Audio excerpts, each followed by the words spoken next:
Welcome back to America Right Now. In our Faith in America segment this week, May is Jewish Heritage Month here in the United States, and the people and the faith that help form the foundation of society's moral compass has played a long-standing role in American history and also faces challenges in the 21st century. To discuss the importance of Jewish heritage as we celebrate this very special month, we are joined by Ann Kofsky. She is the author and illustrator of more than 30 children's books that highlight Jewish faith and culture. She joins me now in studio. Ann, it's great to have you with us. Yes, thank you so much for having me. It's a pleasure. So Ann, first, let's talk about why you started writing these books that have these faith and Jewish faith and cultural overtones.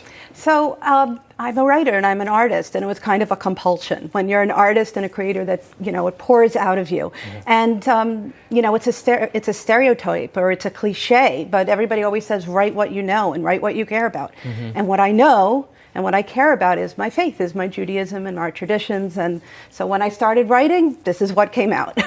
So tell me about a couple of the books, particularly your favorite. As I told you a second ago, picking a favorite is like picking a favorite child. I love all my books, like I like all my children. Love all my children. But I can tell you about a series that I'm particularly proud of, which is the Kayla and Kugel series, which is about a girl and her very mischievous dog, Kugel. I named it after a Jewish food, because if it's going to be a Jewish dog, it should be after a Jewish food, Kugel. And all the other dogs on my block were named after foods like Oreo and Brownie. So I figured he should be named after a food. And it's just, over the series, it's kind of like, Clifford has a lot of different books and does a lot of different things. Well, Kayla and Kugel do a lot of different things too. They celebrate Shabbat in one book. They celebrate Passover in another book. They celebrate Hanukkah. A lot of people don't often realize that the Jewish history and Jewish heritage in this country predates certain areas of time when we've seen Jewish immigrants. Like after World War II, we saw many Jewish immigrants come to the United States. But Judaism in the United States has a very long and distinguished history. Kind of forever. It predates the Jewish community in America. Predates the United States. The first 23 Jews who formed a Jewish community came in 1654. Wow. And it wasn't even in the United States yet. They settled in New Amsterdam, which of course today is New York, as you can see the skyline. And that was the beginning. And it grew to about 2,500 people over the next 100 years. And then, of course, as history became very dangerous for different Jews across the world in different places. In Russia, it was the pogroms, and that was an influx in the 1800s. World War I was not particularly pleasant. That was another influx right after before World War I, after World War I. And of course, the devastation of World War II led to even more. But it really started right there at the beginning. Yeah.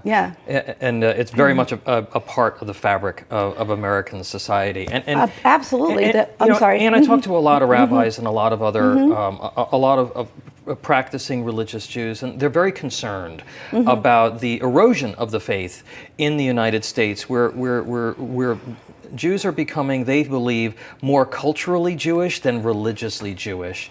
Is that something that concerns you? And how important is mediums of communicating about the faith, like the book, so important to changing that trajectory? Well, I think that's something universal that's happening in America to a lot of faiths. A lot of faiths are feeling challenged right now. First of all, COVID didn't help anybody, and a lot of congregations, people weren't able to show up for 2 years almost.